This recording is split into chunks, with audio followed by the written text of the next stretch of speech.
Shoutout po sa ating lahat at your service, Mr. Wildlife TV. Please do support and subscribe. Walang iba po ang ama ng Kalingap, Kuya Val Santos Matubang, Boss Kalingap Rav, at ating Ina Vlogs. At please do support sa lahat po ng mga Kalingap charity vloggers or Kalingap partners. Once again, at your service, Mr. Wildlife TV, your Mr. Goodbye.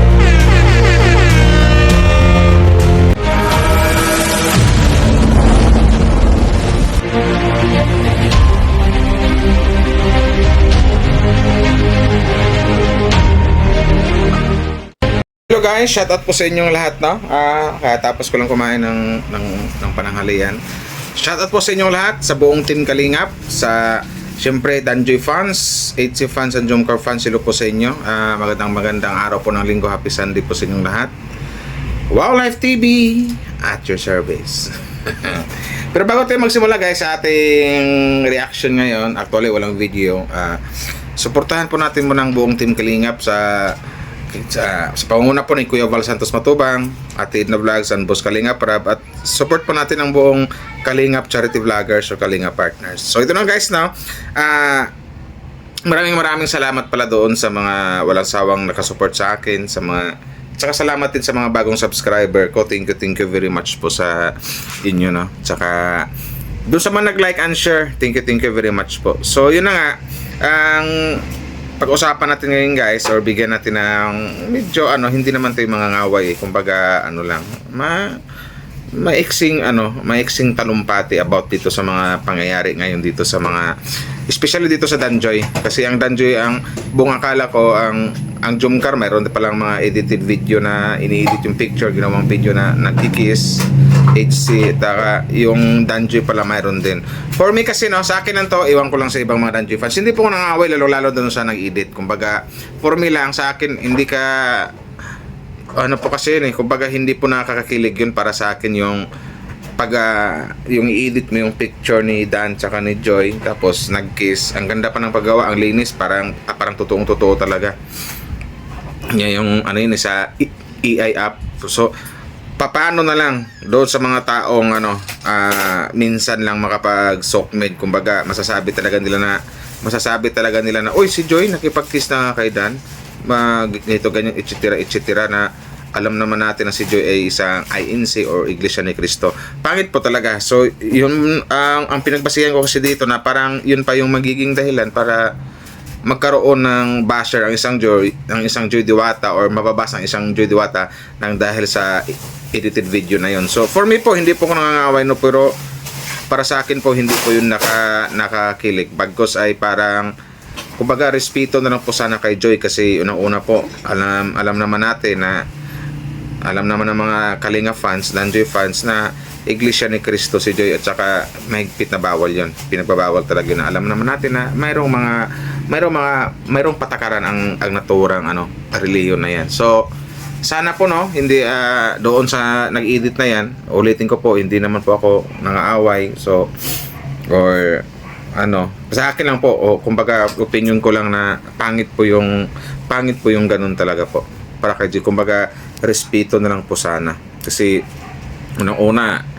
hindi pa naman tayo sure kung legit na bang officially sila na ba, boyfriend girlfriend na ba, diba? Hindi pa, basta alam lang natin na nagmamahalan yung dalawa, may gusto sa isa't isa, pero hindi po yun nakakilig, hindi po yun, kumbaga hindi po yung pabor kay Joy. For example, kung mapanood ni Joy na gano'n ang nangyari, na may edited video sila ni Dan na nag-kiss sila, so ano na lang sasabihin?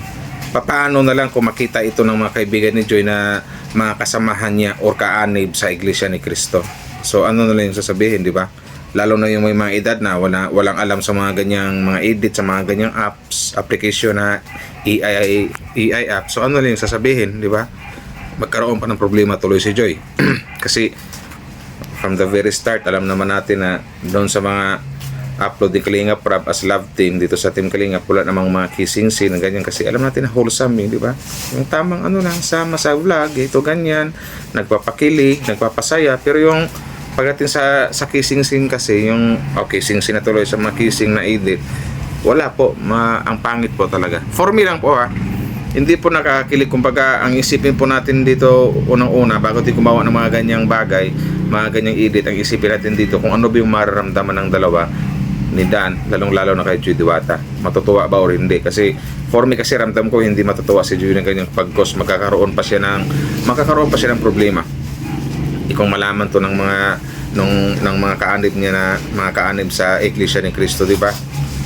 So, ayun lang po sana next time, wag na po, kumbaga, nakikiusap lang po ako, kung okay lang po, pakidelete na lang po yung video, kasi alam ko na-upload na sa kahit pa-search nyo sa YouTube, mayroon talaga, Danjoy Kiss, lalabas yung doon na mayroon nga naka-edit na picture ng dalawa, tapos marami nga komento na hindi rin doon sa na-upload na yun sa YouTube, marami din komento na hindi rin nagustuhan, kasi yun nga sabi nila, kumbaga,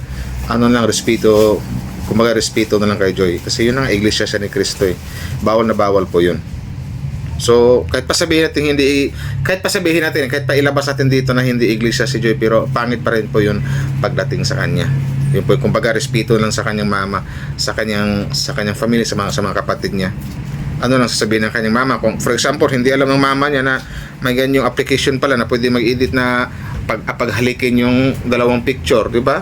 Kung hindi alam ng mama ni Joy, hindi malamang masermonan pa si Joy siguro, magagalit pa yung mama ni Joy kay Kalingap Dan. So magkaroon patuloy ng problema, di ba? So pangit naman po yung ganon. So wag naman po, kahit si Boss Kalingap siguro, kahit si Boss Kalingap Kalingap Prab siguro hindi rin po magustuhan yun, yung mga ganong edit, kasi ang pangit naman po talaga. Hindi po nakakilig. So ando na siguro yung maintindihan ko. So pwedeng sabihin na nadala lang sa emosyon yung mga sa sobrang kilig ng ibang mga Danjoy fans, so nakapag-edit sila ng ganon. So yun na nga, sana i-delete na. Naintindihan ko na bakit nagawa yun. Hindi naman siguro yung parang hindi naman basher siguro gumawa nung kay ito sa Danjoy, kasi siguro fans lang din yun. So nadala sa kanyang emosyon, sa kanyang naramdaman, sa sobrang pagmamahal sa Danjoy, sa sobrang kilig niya sa Danjoy. So kaya nakagawa siya ng ganun. Pero for me, pangit na po yung ending, pangit po yung kinalabasan sa sa ginawa mo, kasi nag-kiss. Mayroon namang isang app na yung magyakap lang yung dalawang picture, pwede yun kung magyakap yung dalawa, okay yun, nakakilig yun, na kahit edited na magyakap, okay yun. Pero yung mag-kiss na, iba na po yun, parang ibang level na yun. Kumbaga mga ganyang kiss kasi karapat-dapat na yun sa mag-asawa na gusto mag-edit ng ganyan, di ba? Sa tunay na magkarelasyon, mag-asawa, ganyan pwede yun. Pero yung as a love team, tapos gawan nyo ng ganyan, ay wag naman po. Mukhang sumusobra na po, sumusobra na po tayo. So ulitin ko po hindi po ako nangaaway, pero maling-mali po yun para sa for me, para sa akin. Kumbaga ulitin ko, respeto na lang po kay Joy at saka sa Danjoy Love Team. Kasi unang-una, alam naman natin na wala pang ganyang kiss-kiss ang Dan at saka si Joy. Kumbaga, ginagawa nila, nagpapakilig sa atin. Yun na yung marinig natin na nag-I love you. At kinikilig tayo kasi alam natin na mahal nilang isa't isa. Kinikilig tayo kasi ramdam natin very special si Joy para kay Dan. Ganon din, very very special din kay Joy ang isang Dan. Ando na yung nagkagusto sa isa't isa, pero as a fans, wag naman po tayong dumating sa puntong pati mga picture nila ipagkikiss na natin, ipaghalik na yung dalawa. Maling-mali naman po yan. Kumbaga respect na lang sa Joy as a babae, kasi hindi po maganda yan sa isang babae na makita niya sa Facebook, social media Facebook, sa YouTube, na maraming makapanood na baka sabihin ng iba. Halimbawa, kasi ang punto kasi dito yung hindi lahat ng tao alam yung application or AI app, lalong-lalo na yung mga edad. Paano nang kung makita ng may mga edad na? Kasi kung panoorin mo talaga, parang totoo talaga ang linis ng paggagawa. Saludo ako doon sa gumawa. Ang linis ng pagka-edit di ba? Paano kung makita ng ibang mga edad na, tapos pagkatapos kaanib pa ng Iglesia ni Cristo, tapos nalaman nila pala si Joy, Iglesia rin ni Cristo. So anong mangyayari? Magkaroon pa ng problema si Joy. Di mag-explain pa siguro si Joy doon kay Manalo kung bakit ganoon sa mga ibang ministro. Di ba? For me, kung sa akin, kung okay lang po, pakidelete na lang po siguro, kasi magkakaproblema po tayo dyan kung ganyan, kung ipagpatuloy yung mga ganyang edit. kahit pasabihin natin na sa tamang edad na yung dalawa, pero ang pangit po talaga, hindi po kaya ay panoorin kasi yun na nga, hindi sa mga upload nila, wala sa mga upload ni Kalinga Prab, wala naman tinakitang may kissing scene yung dalawa, di ba? Wala kasi wholesome eh. So nawala yung pagka-wholesome kasi yun na, may nag-edit, ito ganyan. Naintindihan ko, so nadala sa kilig, sa sobrang pagmamahal sa Danjoy, mahal na mahal niya yung love team as Danjoy, kaya nakapag-edit ng ganyan na pinag-kiss or pinaghalik na yung dalawa. So ulitin ko po, hindi po nang-aaway po, nakikiusap lang po ako na sana i-delete yun lang po kasi actually hindi lang to sa Danjoy nangyari, mayroon na rin sa Jumcar at mayroon din sa EDSA. Yun na nga, maraming nagreklamo at maraming nag-react na din. Mas maganda na rin na-react to ng mga Kalingap reactors, defenders, at least malaman nila. Kumbaga, awareness na lang din na dapat may limitasyon din ang mga fans kung hanggang saan ang dapat. Huwag natin pangunahan kung anong mayroon ang dalawa na hindi pa nga nag-kiss, pero mayroon ng mga hindi pa nga nag-kiss yung dalawa sa tunay na buhay, sa realidad, pero sa mga edited video, nag-kiss na sila. So, pangit po. Buti sana kung totoong na, di ba? So, sana po maintindihan niyo po ako sa mga Danjoy fans na hindi po ko ulitin ko po, hindi po ko nang away. So, for me, sinabi ko lang dito, kung may magtanong sa akin kung nakakilig, hindi po nakakilig. Kumbaga, ang concern ko dito sa katayuan ng isang Joy Diwata doon sa babae. So, yun lang po kasi unang-una dito Iglesia San ni Cristo. So yun na nga. So maraming salamat guys, no. Hindi ko napahabain to, hanggang dito na lang. So sana maintindihan niyo po ako kung bakit kung nasabi ko itech, yun lang po yun. Basta for me, hindi po nakilig. Sana po paki-delete na lang po yung video kung okay lang po. Nasa sa inyo na po yun. Kasi kung mahal niyo po ang Danjoy, kung mahal niyo po si Joy, i-delete na po yung video. Yun lang po. Iisipin na lang po natin dito ang kapakanan ng isang Joy Diwata. So maraming salamat po. Hanggang dito na lang. Wow Life TV at your service. Maraming salamat sa mga nag-like and share. No? Thank you very much sa lahat ng Team Kalingap. Bye-bye. God bless.